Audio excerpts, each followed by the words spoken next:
It is said that a people that do not remember their history are doomed to repeat the mistakes of the past.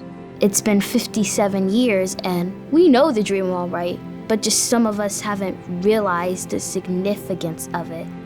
We have come into D.C. because of the anniversary of the March on Washington to not just raise the consciousness, but mobilize, organize, so that people will register and vote in numbers like never before, because our lives literally depend on it. We're all in this together, and we all have a right and a voice.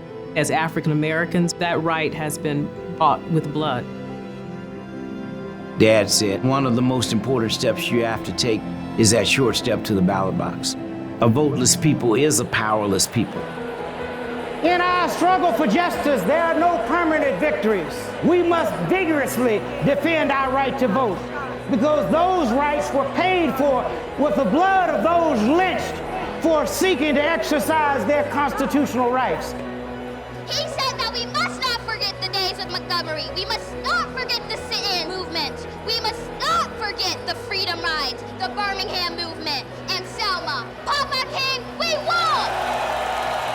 With all these threats to our lives and liberties, our challenge is to use this moment to expand this movement, a movement that not only raises its voice, but casts its votes, pursues its vision, and makes lasting change. The scripture says, where there is no vision, the people perish. Our vision is best expressed by a phrase we must never forget. That is the beloved community.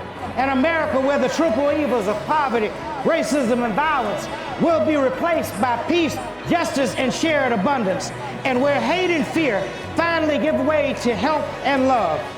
We are the great gems of our grandparents, great-grandparents, and all our ancestors.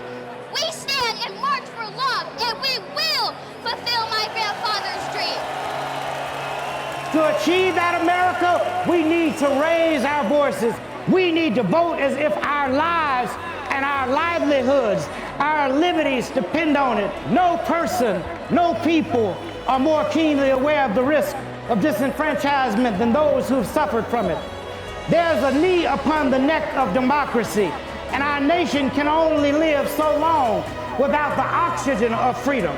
If our forefathers were willing to die for the right to vote, we can work for the right to vote. So, show me what democracy looks like. This is what democracy looks like. Show me what democracy looks like. This is what democracy looks like. Okay, then let's show them. We must become the heroes of the history we are making. And us means all of us.